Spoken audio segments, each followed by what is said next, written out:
এরপরে প্রশ্ন হলো, পারিবারিক সমস্যার কারণে অনেক সময় আমরা একে অপরের সাথে কথা বলি না, ইসলামে তার বিধান কি? পারিবারিক সমস্যার কারণে অনেক সময় দেখা যায় যে একজন আরেকজনের সাথে কথা বলে না। ভাইয়ের সাথে ভাইয়ের হতে পারে, একসাথে থাকতে গেলে কোনো বিষয়ে মনোমালিন্য হয়েছে, কথা কাটাকাটি, কথা বন্ধ আছে। স্বামী স্ত্রীর মধ্যে এটা সবচেয়ে বেশি হয়, মান অভিমান করে মনোমালিন্য হলো, কথা বন্ধ আছে। ইসলাম মানুষের প্রকৃতিগত এই সমস্ত বিষয়গুলোকে স্বীকার করে। এটা প্রাকৃতিক, এটা সৃষ্টিগত। আল্লাহ এইভাবে মানুষকে তৈরি করেছেন। মানুষের মধ্যে ভালোবাসা যেমন আছে, ঘৃণা, মান অভিমানও আছে, হতে পারে। ইসলাম বলে নাই না না তুমি অভিমান করতে পারবা না, তোমার সারা জীবন শুধু দাঁত বাইর করে হাসতে হবে না, এটা বলে নাই। আপনার কান্নাও আসতে পারে, আপনার দুঃখ হতে পারে, আপনি কাউকে ভালোবাসতেও পারেন, তার কোনো কাজের কারণে ঘৃণা হতেও পারে। সেগুলোকে ইসলাম অবশ্যই এলাউ করে এবং স্বীকৃতি দেয়, কিন্তু সেটা একটা লিমিটেশন আছে। কি সেটা? নবী করিম সাল্লাল্লাহু আলাইহি ওয়াসাল্লাম বলেছেন, কোনো ব্যক্তির জন্য তার মুসলিম ভাইয়ের সাথে কথাবার্তা বন্ধ করা, বয়কট করা, বর্জন করা, তার সাথে সম্পর্ক ছিন্ন করে থাকা, এটা 3 দিনের বেশি থাকা জায়েজ নাই। এরপরে প্রশ্ন হলো, রোগ হলে নাকি গুনাহ মাফ হয়, তাহলে মানুষ রোগ থেকে রক্ষা পেতে চায় কেন? রোগ হওয়া তো ভালো, গুনাহ মাফ হবে। প্রশ্ন তো সুন্দর প্রশ্ন, মাশাআল্লাহ। রোগ হলে, বিপদ হলে গুনাহ মাফ হয়। প্রশ্নকর্তার প্রশ্ন হলো, যেটা গুনাহ মাফ করে সেটা তো ভালো জিনিস, তাই রোগ হলে আবার রোগ থেকে মুক্তির জন্য দোয়া কেন চাই আমরা? এই প্রশ্ন উত্তর হলো, নবী করিম সাল্লাল্লাহু আলাইহি সাল্লাম বলেছিলেন তার দোয়ার মধ্যে, আল্লাহ আপনি যদি আমার উপরে অসন্তুষ্ট না হন, আমার কোনো বিপদ হয়, কষ্ট হয়, ফালা উবালি, আমি পরোয়া করি না, আমার কিছু যায় আসে না। আপনি কষ্ট দিচ্ছি, কষ্টের মধ্যে ফেলে যদি আমাকে আপনি রাগান্বিত না হন, আপনি সন্তুষ্ট থাকেন, আমি সেটাকে মেনে নিব। আল্লাহ অসুস্থ হলে, রোগ দিলে আল্লাহ রাব্বুল আলামিন আমরা সন্তুষ্ট হব, কারণ এর মাধ্যমে আল্লাহ গুনাহ মাফ করবেন। কিন্তু যদি আল্লাহ তাআলা সুস্থতা দান করেন, তাহলে আরো বহু গুনাহ মাফের উপায় আমি বের করতে পারবো, অনেক আমল করতে পারবো যার মাধ্যমে গুনাহ মাফ হবে। এই জন্য ইমানদার সুস্থতা চাইবে, অসুস্থতা না। কিন্তু অসুস্থ হলে সে সবর করবে এবং জানবে যে এর পিছনে কল্যাণ অবশ্যই আছে। জান্নাতে যাওয়ার পথে বাধাগুলো কি কি, আমরা আজ সেরকম 16টি বাধার কথা জানবো। কয়টি বাধা? 16টি বাধার কথা জানবো। 16 শ্রেণীর হতভাগা মানুষের কথা জানবো। কোরআন এবং হাদিসের আলোকে আমরা কিছু হতভাগা মানুষের কথা জানি, যে মানুষগুলো হয়তো নামে মাত্র, তাদের অনেকে মুসলমানও, হয়তো অনেকে নামাজ কালামও পড়ে, কিন্তু জান্নাতে তারা যেতে পারবে না। কারা সে হতভাগা মানুষ? যারা হয়তো তাদের অনেকে আছে মুসলিমই না, আবার অনেকে আছে যারা মুসলমান হওয়া সত্ত্বেও, নামে মুসলমান হওয়া সত্ত্বেও জান্নাতে প্রবেশ করতে পারবে না। জান্নাতে যাওয়ার পথে বাধাগুলো কি কি, আমরা আজ সেরকম 16টি বাধার কথা জানবো। কয়টি বাধা? 16টি বাধার কথা জানবো। 16 শ্রেণীর হতভাগা মানুষের কথা জানবো, যে হতভাগা মানুষগুলো জান্নাতে যেতে পারবে না। জান্নাতে যাওয়ার এই নেয়ামতের সৌভাগ্য লাভ থেকে তারা বঞ্চিত হবে। আল্লাহ রাব্বুল আলামিন সেরকম কপাল পড়া মানুষদের কাতারে যেন আমরা শামিল না হই, আমাদের সবাইকে সেই তৌফিক দান করুন। ভাইরা আমার, আমরা যে শ্রেণীগুলোর কথা বলবো, প্রত্যেকটা শ্রেণীর পাশাপাশি আমরা কোরআন বা হাদিস থেকে উদ্ধৃতি এবং রেফারেন্স ইনশাআল্লাহ টানবো। আপনাদের কাজ হলো, আমাদের সবার কাজ হলো, এই 16 প্রকার হতভাগা মানুষের কোনো একটা প্রকার এর মধ্যে আমি নিজে আছি কিনা সেটা মেলানো। যদি দেখি যে আমার মধ্যে এটা আছে, তাহলে মাহফিলের প্যান্ডেলের মধ্যে বসে, প্যান্ডেলের নিচে বসে, এই মাহফিলের মাঠে থেকেই আমি নিয়ত করে ফেলবো যে এই বদভ্যাসটা, এই খারাপ জিনিসটা আমি ত্যাগ করে ফেলবো। যেই 16টি খারাপ জিনিস, যেই 16টি অপরাধ জান্নাতে যাওয়ার ক্ষেত্রে বাধা, সে বাধাগুলো আমাদের জীবন থেকে আমাদের সরিয়ে ফেলার সংকল্প এখান থেকে করে তারপরে বাড়িতে যেতে হবে। তাহলে আজকে মাহফিলে আসা, বর্ষা, আয়োজন করা সবকিছু সার্থক হবে ইনশাআল্লাহ। সবাই নিয়ত করবো তো ইনশাআল্লাহ। আল্লাহ আমাদের সবাইকে তৌফিক দান করুন। সর্বপ্রথম যে হতভাগা মানুষদের কথা বলতে চাই, যারা জান্নাতে যেতে পারবে না, তারা হলো যারা আল্লাহর প্রতি ঈমান আনে নাই, যারা মুসলমান হয় নাই, যারা ঈমান আনে নাই, আল্লাহর প্রতি যারা বিশ্বাস করে নাই, তারা আল্লাহর তৈরি জান্নাতে যাবে, এটা কখনো আশা করা যায়? যদি আল্লাহকে কেউ বিশ্বাসই না করে, আল্লাহর একত্ববাদকে স্বীকারই না করে, শিরকে লিপ্ত হয়, সে মুসলমানই না হয়, তাহলে সে আল্লাহর জান্নাতের প্রত্যাশা কোত্থেকে করতে পারে? একজন মানুষ তিনি মুসলমান না, তিনি অমুসলিম, তার ব্যক্তি জীবনে অনেক ভালো কাজ থাকতে পারে, অনেক ভালো অর্জন থাকতে পারে, কিন্তু তার ভিতরে ঈমান নাই। এই লোকটা আল্লাহর কাছে জান্নাতের আশা কখনো করতে পারে? একজন মানুষ বাংলাদেশে মানুষের জন্য অনেক কাজ করেছেন, বাংলাদেশের উন্নয়নে অনেক ভূমিকা তার ছিল বা আছে, বাংলাদেশে অনেক কল্যাণকামিতা তিনি চান, তার অনেক ইন্ডাস্ট্রি কারখানা থেকে বহু দেশের উপকার হয়, দেশে মানুষের উপকার হয়, এরকম আরো বহু উপকারিতা তার দ্বারায় হয়, কিন্তু লোকটা বাংলাদেশের অস্তিত্বকে স্বীকার করে না, বাংলাদেশের অস্তিত্বকে স্বীকার করে না, বাংলাদেশের স্বাধীনতা সার্বভৌমত্ব এগুলো স্বীকার করে না। সে যদি বাংলাদেশকে অস্বীকার করে, বাংলাদেশ রাষ্ট্রের বিরুদ্ধে বিদ্রোহ করে, তাহলে এই ব্যক্তিকে বাংলাদেশ রাষ্ট্র বা রাষ্ট্রের তরফ থেকে রাষ্ট্রীয় কর্তৃপক্ষ কখনো তাকে রাষ্ট্রের কোনো সম্বর্ধনা, রাষ্ট্রের কোনো বিশেষ সম্মাননা ওই ব্যক্তিকে কখনো দিবে?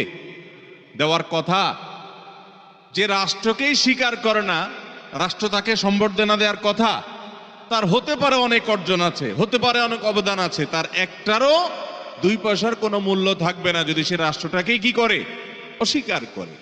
ঠিক একইভাবে যে আমার রবকে মানে না, যার আল্লাহর প্রতি ঈমানই নেই, বিশ্বাসই নেই, তার হাজারটা ভালো কাজ থাকতে পারে, আল্লাহ রাব্বুল আলামিনের কাছে সে কখনো জান্নাত প্রত্যাশা করতে পারে?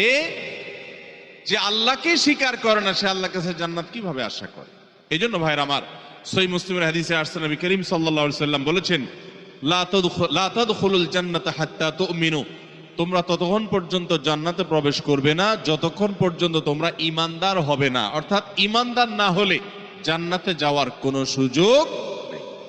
এই প্রথম শ্রেণীর মানুষ, তারা দুনিয়া থেকে যদি ঈমান ছাড়া যায়, তাহলে সেক্ষেত্রে চিরকাল তারা জান্নাতে নিষিদ্ধ থাকবে, অনন্ত অসীমকাল জাহান্নামে তারা থাকবে, জান্নাতে কখনোই আসতে পারবে না। আর বাকি 15 শ্রেণীর মানুষ যারা আছে, এরা এক সময় তাদের পাপ এবং অপরাধের প্রায়শ্চিত্ত করার পর, এর শাস্তি পাওয়ার পর আল্লাহ তাআলা চাইলে তাদেরকে জান্নাতে দিতে পারেন, এবং তাদের ঈমান যদি থাকে কোনো না কোনো সময় তারা জান্নাতে যাবে, তাদের গুনাহগুলো মাফ হওয়ার পর অথবা শাস্তি হওয়ার পর, যেহেতু তারা ঈমানদার। এটাই হলো আহলুস সুন্নাহ ওয়াল জামাতের বিশ্বাস এবং আকীদা, যে মুরতাকিবে কাবীরা, কাবীরা গুনাহ করে দুনিয়া থেকে যদি কেউ জাহান্নামী হয়ে যায়, সে চিরকাল অনন্ত অসীমকাল জাহান্নামে থাকবে না, বরং সেখান থেকে এক সময় সে বের হয়ে আসবে। এটাই আহলুস সুন্নাহ ওয়াল জামাতের আকীদা। মুতাজিলা সহ কিছু ভ্রান্ত ফেরকার মানুষের বিশ্বাস হলো যে জাহান্নামে একবার যে যাবে সে চিরকাল সেখানে থাকবে। বিভিন্ন আয়াতের অপব্যাখ্যা তারা করে থাকেন। যাই হোক, তাহলে প্রথম শ্রেণীর কথা আমরা জানলাম, যারা জান্নাতে নো এন্ট্রি, তাদের জান্নাতে প্রবেশের সুযোগ থাকবে না, তারা হলো যাদের আল্লাহর প্রতি ঈমান নাই, যারা মুসলমান না, যারা ঈমানদার না, তারা চিরকালের জন্য জান্নাতে নিষিদ্ধ থাকবে। 1 নাম্বার 2, দ্বিতীয় যে প্রকারের মানুষ জান্নাতে যেতে পারবে না, বা দ্বিতীয় যে বিষয়টি জান্নাতে যাওয়ার পথে বাধা, সেটি হলো আত্মীয়তার সম্পর্ক ছিন্ন করা। রক্ত সম্পর্কীয় আত্মীয়কে যদি কেউ স্থায়ীভাবে ছিন্ন করে, তাদের সাথে সম্পর্ক যদি একবারে কাট করে ফেলে, বুখারী মুসলিম এক যুগে বর্ণনা করেছেন, নবী করিম সাল্লাল্লাহু আলাইহি সাল্লাম বলেছেন, লা ইয়াদখুলুল জান্নাতা কাতি', আত্মীয়তার সম্পর্ক ছিন্ন করে দেয় যে এই ব্যক্তি জান্নাতে প্রবেশ করবে না, সে জান্নাতে প্রবেশ করবে না। অতএব আত্মীয়তার সম্পর্ক যারা ছিন্ন করেছেন তারা তওবা করতে হবে। আপনার ভাই, আপনার বোন, শত বাধা হতে পারে, শত ঝামেলা হতে পারে, শত গন্ডগোল হতে পারে, আপনার চাচা, আপনার ফুফু, সন্তান সন্ততি, আপনার মামা, আপনার খালা, এরা সবাই আপনার রক্ত সম্পর্কীয় আত্মীয়। এদের সাথে আপনি স্থায়ী সম্পর্ক ছিন্ন করবেন, এই সুযোগ কিন্তু ইসলাম আপনাকে রাখে নাই। হ্যাঁ, যদি এমন হয় যে তাদের সাথে সম্পর্ক রাখতে গেলে আপনার জীবন হুমকির মধ্যে পড়ে, আপনি বিপর্যস্ত হন, আপনাকে তারা ক্ষতি করে, তো শুধু ক্ষতি থেকে বাঁচার জন্য আপনি দূরে আসেন, সেটা ভিন্ন বিষয়।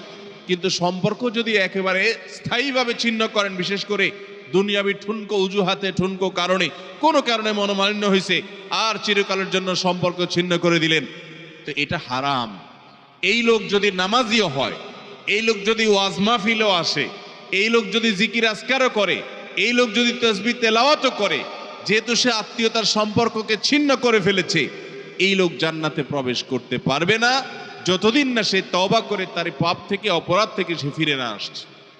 ভাইরা আমার, তাহলে জান্নাতে যাওয়ার ক্ষেত্রে দ্বিতীয় বড় বাধা হলো এই বিষয়টি, অর্থাৎ আত্মীয়তার সম্পর্ক ছিন্ন করা। আর প্রথম বাধার কথা বলেছি হলো বেঈমানি, কুফরি, আল্লাহর প্রতি অবিশ্বাস এবং শিরক। এগুলো জান্নাতে যাওয়ার ক্ষেত্রে সবচেয়ে বড় বাধা, স্থায়ী বাধা। আর দ্বিতীয়টি হলো আত্মীয়তার সম্পর্ক ছিন্ন করা। নাম্বার 3, চগলখড়ি করা। এই বদভ্যাস আমাদের সমাজে এখন প্রচুর পরিমাণে আছে। অনেক মানুষ আছে দেখবেন মুখে দাঁড়িয়ে আছে, মাথায় টুপিও আছে, হয়তো নামাজ কালামও পড়ে, কিন্তু চগলখড়ির বদ অভ্যাস আছে, এই চরিত্রটা আছে যে আমার কাছে এসে ওনার বদনামি করবে, ওনার কাছে গিয়ে আমার বদনামি করবে, আমার কাছে এসে আমাকে পামপট্টি দিবে, ওনার কাছে গিয়ে ওনারে পামপট্টি দিবে। এরকম লোক আছে না নাই? ঘরে ঘরে, আল্লাহ মাফ করুন, আমাদের অনেকের মধ্যে এই চরিত্রটা আছে না নাই? নবী করিম সাল্লাল্লাহু আলাইহি সাল্লাম এই চগলখড়ি সম্পর্কে সহিহ মুসলিম বর্ণিত হাদিসে বলেছেন, লা ইয়াদখুলুল জান্নাতা নাম্মাম, চগলখোর জান্নাতে প্রবেশ করবে না। জান্নাতে প্রবেশের ক্ষেত্রে আরেকটি বড় বাধা, আরেকটি বড় দেয়াল, আরেকটি বড় প্রাচীর হলো এই চগলখড়ির চরিত্র। ভাইরা আমার, আসুন তওবা করি, চগলখড়ি করব না। কারোর ভালো কিছু পেলে সেটা তার পেছনে অন্যদের কাছে বলবো, আর মন্দ কিছু হলে তার সামনে বলবো। তার সামনে এসে একরকম, তার পেছনে গিয়ে আরেক রকম, সামনে এসে তার প্রশংসা, পেছনে গিয়ে তার দুর্নাম। এই দুশ্চরিত্র অনেক অনেক নেকামলকারী মানুষ, নামাজ কালামওয়ালা মানুষ, জিকির আজকারওয়ালা মানুষ, অনেক ইসলামের কাজ করেওয়ালা মানুষ, দাওয়াতের কাজ করেওয়ালা মানুষ, তাদের মধ্যে এই বদভ্যাস, এই দুশ্চরিত্র, এই খারাপ জিনিস আছে। ভাইরা আমার, আমরা বেশিরভাগ মানুষ চুরি করি না, ডাকাতি করি না, মদ খাই না, মানুষ হত্যা করি না, জেনা করি না, খুন খারাপি করি না, ছিনতাই রাহাজানি করি না। বেশিরভাগ মানুষ এই মাহফিলে আমরা যারা আছি, আমার কথা যারা শুনছেন, বেশিরভাগ মানুষই এই মোটা মোটা বড় বড় অপরাধগুলো আমরা করি না। কিন্তু কিছু কিছু অপরাধ আছে যেগুলো আমরা যে করি, সেগুলো অপরাধ যে আমরা জানিও না, সেই বিহিত নাই, সে চিন্তাও নাই। কারোর সামনে গিয়ে একরকম, পেছনে গিয়ে আরেক রকম। এই মুনাফিকি আমি করব না, এই কপটতা আমি করব না, এই 2 নম্বরে আমি করব না, এই প্রতারণা আমি করব না। কোনো মানুষের সামনে গিয়ে ভালো সাজবো, পেছনে গিয়ে দুর্নাম করব না, আরেকজনের কাছে গিয়ে তার দুর্নাম করা, আর আবার তার কাছে গিয়ে আরেকজনের দুর্নাম করা, অর্থাৎ দুজনের মধ্যে লাগালাগি করে দেওয়ার জন্য যে ভূমিকা, সেই ভূমিকা অবতীর্ণ হওয়া। এই চগলখড়ি, এটা হলো জান্নাতে যাওয়ার ক্ষেত্রে তৃতীয় বড় বাধা। চগলখোর সে জান্নাতে নো এন্ট্রি থাকবে। আল্লাহ তাআলা আমাদের সবাইকে এই বদভ্যাস পরিত্যাগ করার তৌফিক দান করুন। নাম্বার 4, প্রতিবেশীকে যে কষ্ট দেয়, এই লোকও জান্নাতে যেতে পারবে না। জান্নাতে যাওয়ার ক্ষেত্রে বড় বাধা হলো এই বদভ্যাস এবং খারাপ জিনিস, এই অপরাধ, প্রতিবেশীকে কষ্ট দেওয়া। এটাকেও আমরা অনেকে গুনাহের কাজ মনে করি না। অনেক লোক আছে দেখবেন, গোটা দুনিয়ার সব মানুষের সাথে তার সম্পর্ক ভালো, কিন্তু নিজের প্রতিবেশীর সাথে সম্পর্কটা কি নাই? ভালো নাই। আছে না নাই? নিজের পাশের জমি, যে জমি যার, দেখা যায় আইলটা তার জমির দিকে ঠেলা হয়। আছে না নাই? তাহলে এটা প্রতিবেশী হক আদায় হলো না হক নষ্ট হলো? আরেকজনের সীমানার বরাবর গিয়ে এমন গাছ লাগাইলেন ইচ্ছাকৃতভাবে, যাতে করে গাছের গোড়াটা আপনার এখানে থাকে আর গাছের ডালগুলা সব গিয়ে তার জমিতে পড়ে। আছে না নাই? অনেক ভালো ভালো মানুষ, অন্যান্য দিক থেকে ভালো, এরকম অনেক মানুষ এই কাজ করে কি করি না?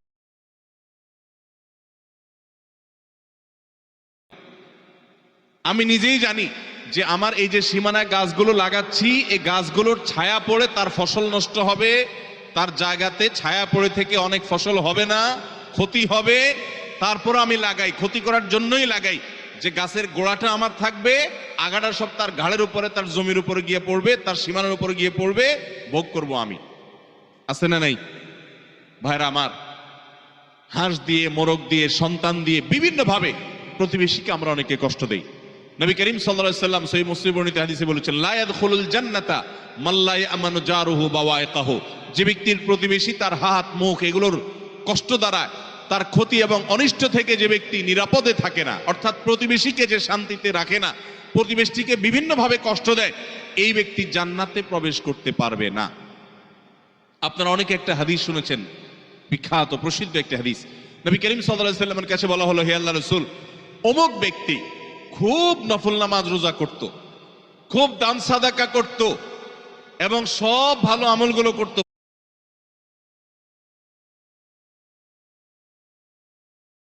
ফরজ তো করতো, নফলও করত, ফরজ 5 ওয়াক্ত তো পড়তো, আবার নফল নামাজও পড়তো, ধরেন তাহাজ্জুদ, ইশরাক সব পড়তো, যাকাত তো দিত, আবার এমনিও দান করত, তার আমলের কোনো কমতি ছিল না।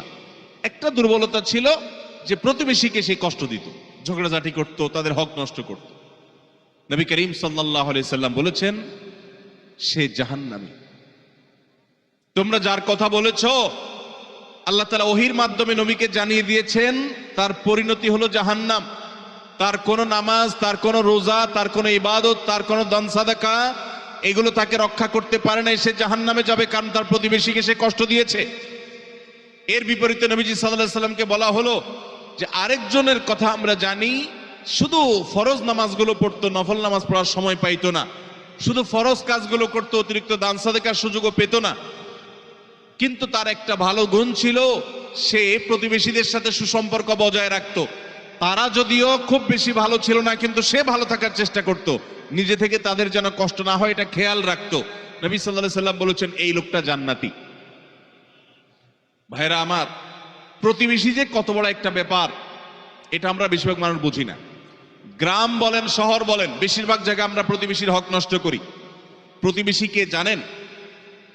আপনার রক্ত সম্পর্কীয় আত্মীয়, যেমন মা বাবা, সন্তান সন্ততি, ছেলে মেয়ে, ভাই বোন, একেবারে এ ক্লাসের আত্মীয়, যারা এ ক্লাসের প্রথম সারির, যারা রক্ত সম্পর্কীয় আপনার বাবার দিককার, বাপ মা, ছেলে মেয়ে, ভাই বোন, চাচা ফুফু, এদেরকে বলা হয় এ ক্লাসের আত্মীয়, একদম প্রথম শ্রেণীর। এই আত্মীয়দের পরে সবচেয়ে যার হক আপনার কাছে সবচেয়ে বেশি, তারা হলো আপনার প্রতিবেশী।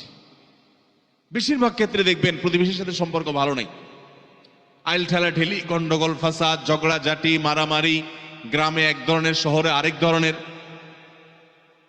শহরে ধরেন ধুমধাড়াক্কা গানের ভলিউম দিয়ে আশপাশের প্রতিবেশীকে কষ্ট দিচ্ছেন, ময়লাটা বের করে আপনি আপনার দরজার সামনে রাখছেন, প্রতিবেশী বের হয়ে নাকে হাত দিতে হয়েছে, আপনার জুতাগুলো তার ফ্ল্যাটের সামনে চলে গেছে, তাকে আপনি কষ্ট দিচ্ছেন, আপনার বিল্ডিং এর পাশের জায়গাটা খালি আছে, ময়লাটা সেখানে ফেলতেছেন, আপনার বাচ্চাদেরকে দিয়ে তারে কষ্ট দিচ্ছেন, গ্রামে দেখা যায় হাঁস মুরগি দিয়ে প্রতিবেশীকে কষ্ট দিচ্ছেন, আপনার ছাগল গিয়ে তার জিনিসপত্র খেয়ে ফেলছে, আপনার বাচ্চারা গিয়ে তাকে ডিস্টার্ব করছে, আপনার গাছগুলো গিয়ে ছায়া হয়ে তার জায়গাতে ক্ষতি করছে, তার জায়গা বরাবর আপনি পুকুর কাটতেছেন যাতে করে ভেঙে আপনার এখানে পড়ে। এক কথায় নানাভাবে আমরা প্রতিবেশীকে ক্ষতিগ্রস্ত করছি। এমনকি অনেক মানুষ অন্য অনেক ক্ষেত্রে প্র্যাকটিসিং মুসলমান হওয়ার সত্ত্বেও এই কাজটা করছে। নবী সাল্লাল্লাহু আলাইহি সাল্লাম বলেছেন, খবরদার, যে ব্যক্তি প্রতিবেশীকে কষ্ট দেয়, প্রতিবেশী তার হাত মুখ দ্বারা কষ্ট পায়, এই লোক জান্নাতে যেতে পারবে না। তাহলে 4 নম্বর আমরা পেলাম, জান্নাতে যাওয়ার ক্ষেত্রে বাধা হলো প্রতিবেশীকে কষ্ট দেওয়া। আল্লাহ তাআলা এই বদঅভ্যাস এবং এই গুনাহ থেকে, অপরাধ থেকে আমাদেরকে বেরিয়ে আসার তৌফিক দান করুন। নবী করিম সাল্লাল্লাহু আলাইহি সাল্লাম বলেছেন, প্রতিবেশী সম্পর্কে জিবরিল আমাকে এত বেশি সাবধান করেছে যে আমার মনে হচ্ছিল জিবরিল না জানি এসে বলে, আপনার মৃত্যুর পর আপনার সম্পদে বাবা মা ছেলে মেয়ে যার যার সম্পদের ভাগ আছে, এর মধ্যে প্রতিবেশীর একটা ভাগ আছে, এইটা না জানি কখন বলে, আমি সেই চিন্তা করছিলাম। কারণ এতবারে সে জিবরিল আমাকে সাবধান করছে যে খবরদার, প্রতিবেশীর ব্যাপারে কেয়ারফুল থাকতে হবে, সতর্ক থাকতে হবে। আমরা সতর্ক থাকবো তো ইনশাআল্লাহ। নাম্বার 5, অহংকারী ব্যক্তি, যে অহমিকা দেখায়, দম্ভ করে, গরিমা নিয়ে চলে, মানুষকে মানুষ মনে করে না। কারোর টাকার গরম আছে, কারণ নাম যশ খ্যাতির গরম আছে, ক্ষমতার গরম আছে। আল্লাহ তাআলা এক একজনকে এক একটা দিয়ে পরীক্ষা করেন। এগুলোর মাধ্যমে যারা অহংকারী হয়ে যায়, এগুলোর কারণে যারা অহংকারী হয়ে যায়, এই অহংকারী ব্যক্তি কখনো জান্নাতে যাবে না। সহিহ মুসলিমের হাদিসে আসছে, নবী করিম সাল্লাল্লাহু আলাইহি ওয়াসাল্লাম বলেছেন, লা ইয়াদখুলুল জান্নাতা মান কানা ফি কলবিহি মিসকালু যাররাতিন মিন কিবরিন। যেই ব্যক্তির অন্তরে যাররা পরিমাণ অহংকার থাকবে, দম্ভ থাকবে, এই মুতাকাব্বির অহংকারী ব্যক্তি জান্নাতে কখনো প্রবেশ করবে না। আল্লাহ রাব্বুল আলামিন হাদিসে কুদসিতে বলেছেন, অহংকার হলো আমার চাদর। অহংকার হলো কার চাদর ভাই? আল্লাহ তাআলার চাদর। এই চাদর নিয়ে যদি কেউ টানাটানি করে, আল্লাহ রাব্বুল আলামিন তাকে ছিন্ন বিচ্ছিন্ন করে ছাড়বেন, তাকে আল্লাহ তাআলা কখনো জান্নাত দিবেন। এজন্য ভাইরা সবসময় বিনয়ী হয়ে থাকতে হবে। জান্নাতি লোকদের কিছু মার্কা আছে, এর ভিতরে একটা মার্কা হলো তারা বিনয়ী থাকবে, মাটির মানুষ হয়ে থাকবে, নিরীহ হয়ে থাকবে। তাদের উপরে সবাই চড়াও হতে চাইলেও তারা চড়াও হবে না, অর্থাৎ বিনম্র থাকবে। এটা জান্নাতি লোকদের মার্কা। এই জন্য ভাইরা বিনয়ী হতে হবে। 5 নম্বর, যারা জান্নাতে যেতে পারবে না, জান্নাতে যাওয়ার ক্ষেত্রে বাধা হলো অহংকার, সে অহংকারী মানুষ। 6 নম্বর হলো প্রতারক। 7 নম্বর হলো দান করে খোটা দেয় যে সে। আর 8 নম্বর হলো কৃপণ। আর এই তিনটি তিরমিজি বর্ণিত হাদিসে বর্ণিত হয়েছে। নবী করিম সাল্লাল্লাহু আলাইহি ওয়াসাল্লাম বলেছেন, লা ইয়াদখুলুল জান্নাতা খাব্বুন ওয়ালা মান্নানুন ওয়ালা বাখিল। যে ব্যক্তি কাউকে প্রতারণা করে, ধোঁকা দেয়। এখন আমাদের সমাজে মুসলমানদের মধ্যে ধোঁকা দেনওয়ালা মানুষের সংখ্যা কি কম না বেশি? দোকানদার বলেন, ব্যবসায়ী বলেন, চাকরিজীবী বলেন, যার কথাই বলেন, এমনকি নেতারা বলেন, জনগণকে ধোঁকা দেয়। ঠিক না ভাই? ঠিক। সবাই যার যার জায়গা থেকে কে কাকে ল্যাং মারবে, কে কাকে ধোঁকা দিবে, এটাই হলো আমাদের কাজ এখন। অথচ ধোঁকাবাজ, প্রতারক, চিটার, বাটপার, এই লোকগুলো কখনো জান্নাতে যেতে পারবে। নবী করিম সাল্লাল্লাহু আলাইহি ওয়াসাল্লাম এই হাদিস বলছে যে প্রতারক জান্নাতে যাবে না। দ্বিতীয়ত, মান্নান, অর্থাৎ দান করে যে খোটা দেয়, এই লোকও জান্নাতে যেতে পারবে না। দান করে খোটা দেওয়ার বদভ্যাস আছে না নাই আমাদের অনেকের?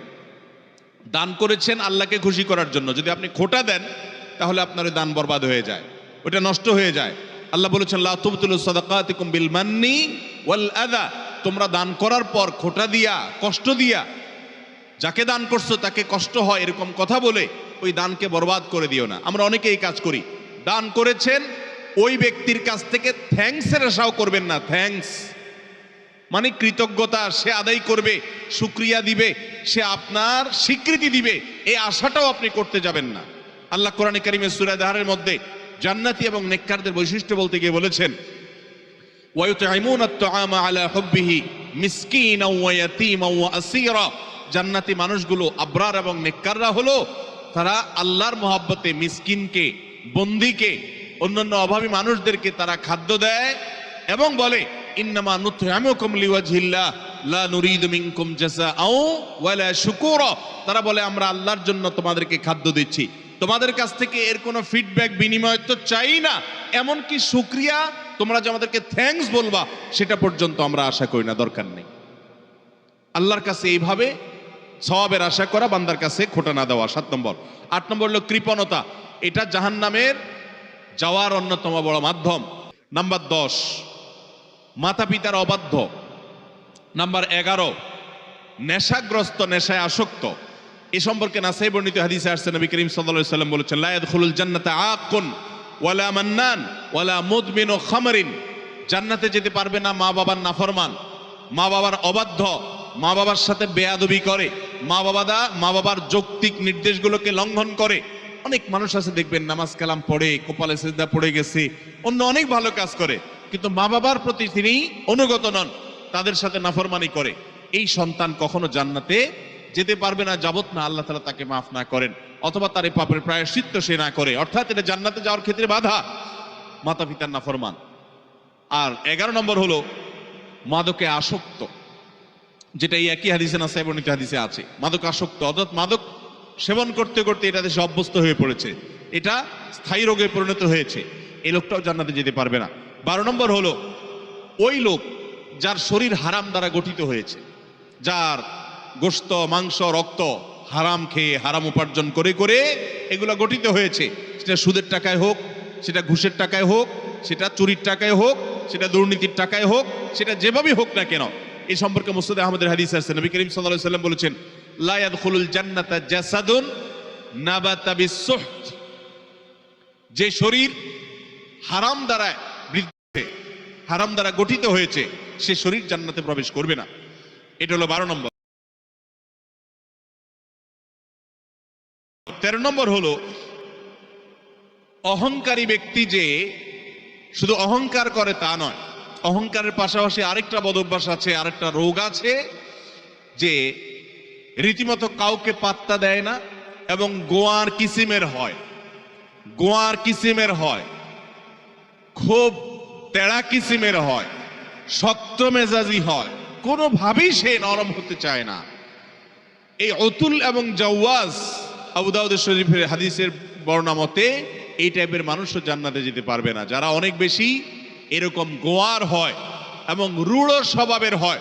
স্বভাবটাই হলো রূঢ়, স্বভাবটাই হলো রুষ্ট, সে সবসময় মানুষের সাথে এরকম কঠোর স্বভাবের হয়, তার মনটাই হলো পাথরের মতো। এই মানুষগুলো জান্নাতে যেতে পারবে না এবং আবু দাউদের হাদিস সেটি বলছে। আর 14 নম্বর হলো গণক, যে ভবিষ্যতে কি হবে না হবে মানুষের এই সমস্ত গণক গণনা করে বিভিন্ন খবর বলে দেয়। অনেক সময় এগুলো সত্যও হয় এবং কুফরি কালাম করে শয়তানের আশ্রয় নিয়ে ব্ল্যাক ম্যাজিকের মাধ্যমে, জাদুবিদ্যার মাধ্যমে বিভিন্নভাবে এরকম অনেক কিছু বলতে পারে তারা, এবং সেগুলো খেটেও যেতে পারে, অস্বাভাবিক নয়। কিন্তু এই যে অসৎ উপায়ে কুফরি কালামের মাধ্যমে, জাদুর মাধ্যমে শয়তানের আশ্রয় নিয়ে ভবিষ্যৎ সম্পর্কে বলে দেয়, এই রকম গণক যারা, এরাও জান্নাতে যেতে পারবে না। এমনকি তাদের কাছে যারা যায়, যারা তাদের কথা বিশ্বাস করে, আস্থা রাখে, এদের ইবাদত পর্যন্ত একটা মেয়াদ পর্যন্ত কবুল হবে না, হাদিসে বলা হয়েছে। তাহলে 14 প্রকার হলো এই গণক। আর 15 নম্বর হলো জাদুকর, যারা ব্ল্যাক ম্যাজিক করে মানুষকে। আজকাল এই ব্ল্যাক ম্যাজিক ভাই ঘরে ঘরে হয়ে গেছে, ঘরে ঘরে দুষ্ট জিনকে দিয়ে শয়তানের আশ্রয় নিয়ে ব্ল্যাক ম্যাজিশিয়ানরা ব্ল্যাক ম্যাজিক করে। দেখবেন যে বিভিন্ন পোস্টারে লেখা কামরূপ কামাখ্যা থেকে প্রশিক্ষণ প্রাপ্ত, আছে না নাই? ফেসবুকে দেখবেন বিভিন্ন কমেন্টে এরকম পোস্টার পোস্ট করে অনেক অনেক লোক। আবার অনেক সময় দেখবেন বিভিন্ন জায়গায় জায়গায় এগুলো আছে। ঘরে ঘরে দেখবেন এমন অনেক রোগী আছে যেই রোগীদের কোনো ট্রিটমেন্ট ডক্টররা করতে পারছেন না। দেশ বিদেশ ঘুরে, বহু হাসপাতাল ঘুরে, বহু ট্রিটমেন্ট নিয়েও কোনো চিকিৎসা করাতে পারছেন না, কোনো ট্রিটমেন্ট হচ্ছে না, সুস্থ হচ্ছে না। এগুলোর একটা অংশ, আমি সবগুলো বলছি না, একটা বড় অংশ ব্ল্যাক ম্যাজিকের রোগী আস্তে আস্তে শেষ হয়ে যাচ্ছে। বিভিন্ন বর্ণনা আছে সম্পর্কে। ব্ল্যাক ম্যাজিক এটা ওটের উপর যদি পড়ে তো ওটকে পাতিল পর্যন্ত নিয়ে যায়, অর্থাৎ শেষ হয়ে যায়, জবাই করে খাওয়া ছাড়া উপায় থাকে না, আর মানুষকে কবর পর্যন্ত নিয়ে ছাড়ে। অন্য আরেক হাদিসে আছে যে এই যে মানুষের হিংসাত্মক দৃষ্টি, কুদৃষ্টি, বদনজর, এটা ভাগ্যকে পর্যন্ত আল্লাহর ফয়সালাতেই পরিবর্তন পর্যন্ত করে দেয়। এরকম ভয়াবহ একটা বিষয়। তো এই ব্ল্যাক ম্যাজিশিয়ান যারা, এরা জান্নাতে যেতে পারবে না এবং দুনিয়াতেও এদের জন্য চরম শাস্তি। ইসলামী শরিয়া তাদের জন্য মৃত্যুদণ্ড রেখেছে, কারণ এরা স্বামী স্ত্রীর মধ্যে কলহ সৃষ্টি করে। এখন শত শত ফ্যামিলিতে দাম্পত্য সম্পর্কগুলো ভালো নেই। আমার কাছে এরকম শত শত হিস্ট্রি আসে যে স্বামী স্ত্রীর একসময় সম্পর্ক খুব ভালো ছিল, হঠাৎ করে তাদের আর সম্পর্ক ভালো নাই, কেউ কাউকে সহ্য করতে পারছেন না, কেউ একজন ব্ল্যাক ম্যাজিক করেছে। এবং দেখবেন বাসা বাড়িতে অনেক সময় দেখা যায় অস্বাভাবিক জায়গাতে তাবিজ কবজ পাওয়া যায়, আছে না নাই? এরকম কে বা কারা রাখছে, চুল কেটে নিয়ে যায়, জামা কাটা সেটা কেটে নিয়ে যায়, ব্ল্যাক ম্যাজিকের উপাদান এগুলো অনেক সময় হয়। আমরা অনেকে এগুলো জেনেও না জানার ভান করে থাকি, অনেকে জেনেও সেটা সঠিকভাবে এটা রহস্য উদ্ঘাটনের চেষ্টা করি না। তো এই ব্ল্যাক ম্যাজিশিয়ান যারা, এরা সমাজে অশান্তি সৃষ্টি করে, দাম্পত্য জীবনে কলহ সৃষ্টি করে, মানুষের ক্ষতি করে। এরকম অনেক লোক আছে তাবিজ ব্যবসায়ী, তারা তাবিজের ব্যবসার আড়ালে তারা মূলত এই ব্ল্যাক ম্যাজিকটা করে। এই ব্ল্যাক ম্যাজিশিয়ান যারা, তারা জান্নাতে যেতে পারবে না। এটা হলো 15 নম্বর। 16 নম্বর হলো যারা সিল্কের পোশাক পরে পুরুষ হয়ে নবী করিম সাল্লাল্লাহু আলাইহি সাল্লামের হাদিসে তাদেরকেও জান্নাতে নো এন্ট্রির কথা বলা হয়েছে। জান্নাতে যাওয়ার ক্ষেত্রে সেটাও বড় একটা বাধা। তাহলে 16 প্রকারের মানুষ পেলাম যারা জান্নাতে যেতে পারবে না বলে নবী করিম সাল্লাল্লাহু আলাইহি সাল্লামের বিভিন্ন হাদিসে সাবধান করা হয়েছে, সতর্ক করা হয়েছে, কোরআনের বিভিন্ন আয়াতে সাবধান করা হয়েছে যে এই 16 প্রকারের মানুষ তারা জান্নাতে যেতে পারবে না। শুধু 16 প্রকার নয়, এরকম আরো আছে, কোরআন হাদিস ঘাটলে পাওয়া যাবে। আমি 16 প্রকার শুধুমাত্র কোরআন এবং হাদিস থেকে আপনাদের জন্য উপস্থাপন করলাম যে এই মানুষগুলো জান্নাতে যেতে পারবে না। আমরা শুরুতে বলেছি ইমানদারের সব চাওয়া হলো, টার্গেট হলো জান্নাতে যাওয়া। সে জান্নাতেই যদি যেতে না পারি তাহলে আমার আর এই দুনিয়াতে আমার কর্ম, আমার ঈমান এগুলো আমাকে কি উপকার করলো? যদিও ঈমান থাকলে আপনি এই সমস্ত গুনাহেগুলো লিপ্ত হওয়ার কারণে জাহান্নামে গেলেও একসময় আপনি জান্নাতে আসবেন, এটাই আহলে সুন্নাত জামাতের আকীদা, এটাই বিশুদ্ধ বিশ্বাস। কিন্তু তারপরেও জাহান্নাম তো এমন জায়গা যেখানে এক মুহূর্তের জন্য গিয়ে সহ্য করার কথা নয়। অতএব ইমানদার প্রথম চান্সে জান্নাতে যেতে চাইবে। আর প্রথম চান্সে যদি জান্নাতে যেতে চান, জাহান্নামের কোনো স্পর্শ ছাড়া যদি জান্নাতে যেতে চান, তাহলে এই 16 বদঅভ্যাস থেকে, 16টি অপরাধ থেকে নিজেকে বাঁচাবার চেষ্টা করতে হবে। আল্লাহ আমাদের সবাইকে সেই তৌফিক দান করুন।